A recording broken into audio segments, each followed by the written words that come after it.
आज के एपिसोड में बताएंगे आपको या अध्ययन करेंगे हम लोग इस ये क्लिनिकल फिजियोलॉजी के बारे में। जो पहला पॉइंट इसमें दिया गया है स्प्लीनोमेगैली और दूसरा पॉइंट दिया गया है हाइपर स्प्लेनिज्म और दूसरा है हाइपोस्प्लेनिज्म। हाइपर स्प्लेनिज्म जिसको हम नाम देते हैं स्प्लीनोमेगैली या हाइपर स्प्लेनिज्म। ये होता क्या है? What do we mean by splenomegaly या hyper increased size, enlarged size of spleen. Enlarged size of spleen is known as splenomegaly. These are the following conditions when enlargement of spleen takes place, such as number first cause infectious diseases.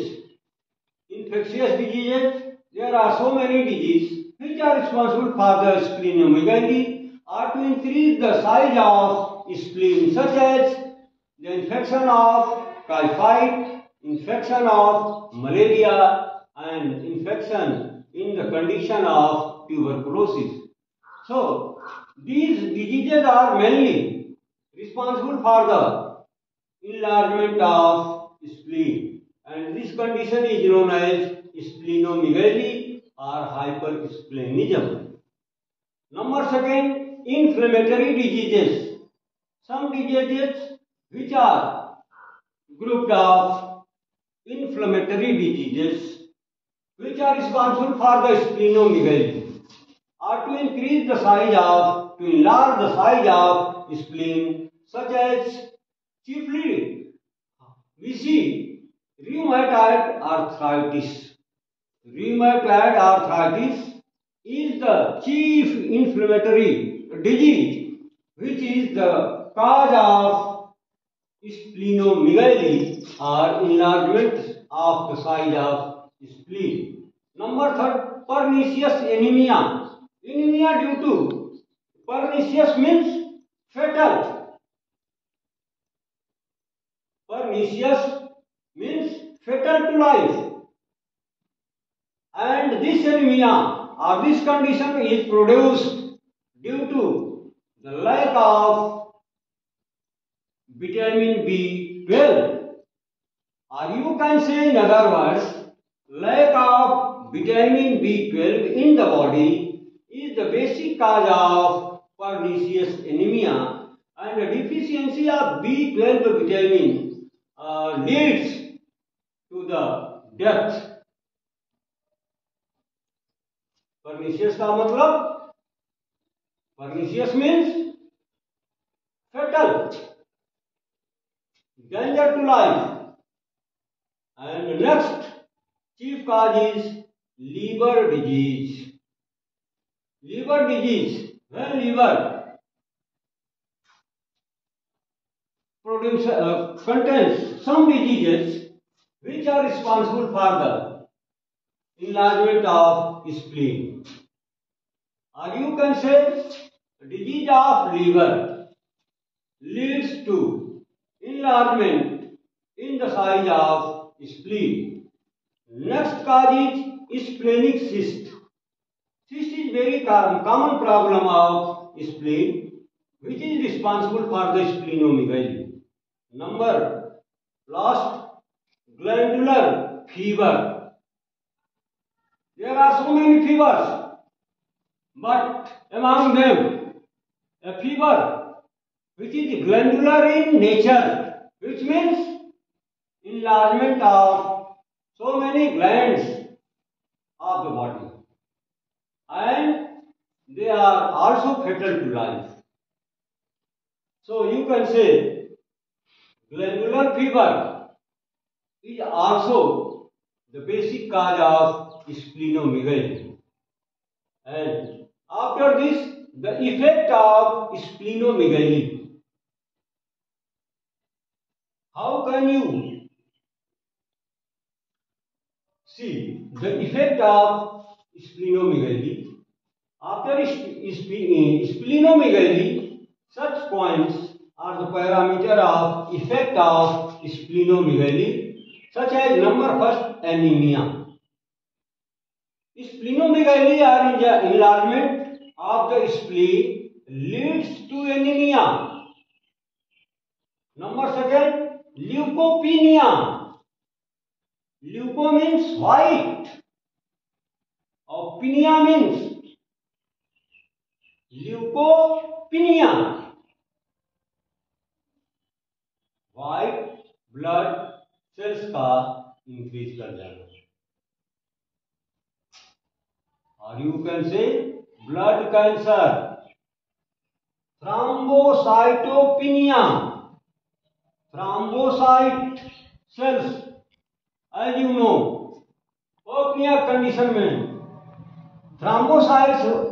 thrombocytopenia, which means as like leukopenia, thrombocyte is also.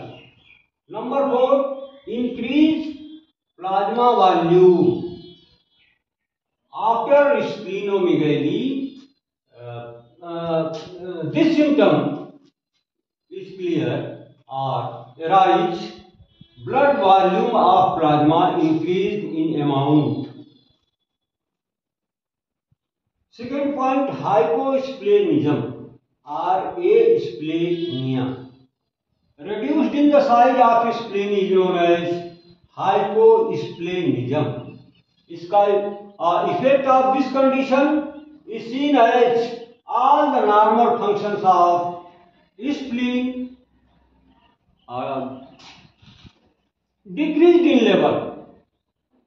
The action of liver or response of the liver of action of spleen becomes decreased, and this is the last of the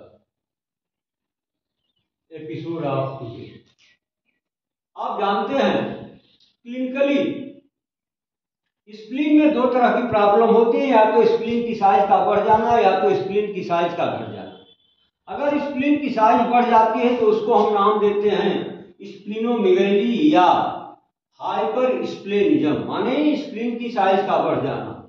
और यदि spleen की size सिकुड़ जाती है, diameter में कम हो जाती है, तो उसको नाम देते हैं हाइपोस्प्लेनिज्म, मतलब स्प्लीन का साइज में घट जाना. इसके कुछ कारण दिए गए हैं. पहला कारण दे रहा है इन्फेक्शस डिजीजेस. वे डिजीजेस जो किसी इन्फेक्शन के द्वारा उत्पन्न होती हैं शरीर में, उनको हम कहते हैं इन्फेक्शियस डिजीजेस. अब इसमें जैसे लीवर का इन्फेक्शन स्प्लीनोमेगैली के लिए जिम्मेदार है, और उसमें खास तौर से टाइफाइड का इफेक्ट लीवर पर जाता है.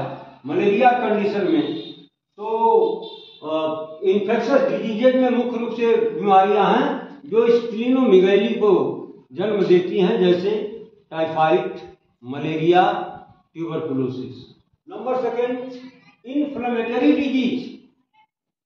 वे डिजीजेज, वे बीमारियां जिनसे कहीं न कहीं बॉडी में इन्फ्लेमेशन की कंडीशन, खासतौर से जॉइंट्स के अंदर स्वेलिंग हो जाती है, सूजन हो जाती है, जिसको हम नाम देते हैं रियूमेटॉइड आर्थराइटिस. तो ये एक इन्फ्लेमेशन वाली बीमारी है, इसमें सूजन हो जाती है जॉइंट्स के अंदर, और जिसके वजह से ये स्प्लीनोमेगैली की कंडीशन या हाइपर स्प्लेनिज्म की कंडीशन बनती है, माने स्प्लीन की साइज बढ़ जाती है. नंबर 3 है परनीशियस एनीमिया. परनीशियस एनीमिया का मतलब वह एनीमिया जो प्राणघातक हो. प्राणघातक तो एनीमिया कोई भी है, वो होनी ही होनी है, लेकिन उनमें भी जैसा कि एनीमिया में बहुत सारी वैरायटी हैं, बहुत सारे कारण हैं, उसमें एक वैरायटी है परनीशियस एनीमिया, मतलब जो जीवन के लिए घातक हो, प्राण घातक हो, उसको कहते हैं परनीशियस एनीमिया. इसका मुख्य काज क्या है? शरीर में विटामिन B12 की कमी हो जाना. इसकी वजह से ये कंडीशन बनती है कि व्यक्ति एनीमिया में जाता है और उसकी डेथ भी हो सकती है. चौथा पॉइंट दिया है लीवर डिजीज. लीवर की कोई ऐसी बीमारी जो स्प्लीनोमेगैली को जन्म देती है या जिसकी वजह से स्प्लीन की साइज बढ़ जाती है. पांचवा पॉइंट है स्प्लेनिक सिस्ट. स्प्लीन में बहुत सिस्ट होने की एक कॉमन समस्या है और ये सिस्ट भी स्प्लीन के साइज को बढ़ाने में कहीं न कहीं मुख्य भूमिका निभाते हैं। अगला पॉइंट है ग्लैंडुलर फीवर। फीवर तो बहुत सारे हैं, जैसे malaria fever, typhoid fever, yellow fever, black fever, तमाम फीवर हैं। लेकिन एक फीवर ऐसा है जिसमें ग्लैंड्स के अंदर स्वेलिंग हो जाती है, उनकी साइज बढ़ जाती है, जो स्प्लीनोमेगाली के लिए जिम्मेदार होते हैं।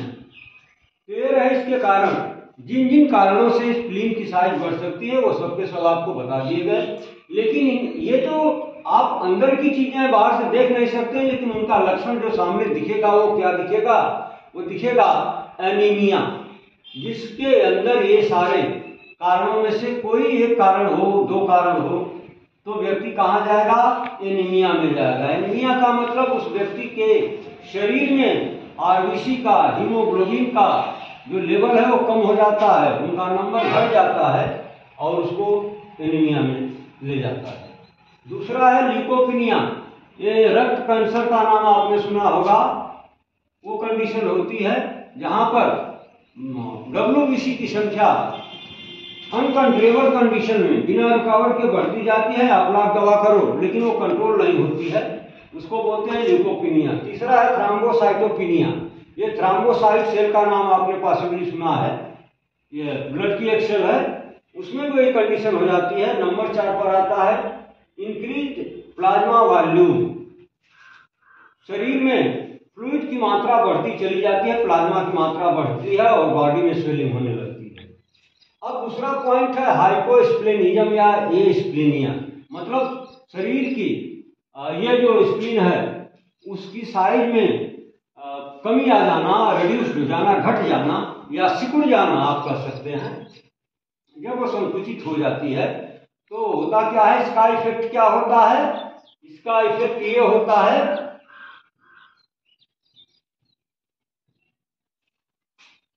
डिस्फंक्शन में चली जाती है।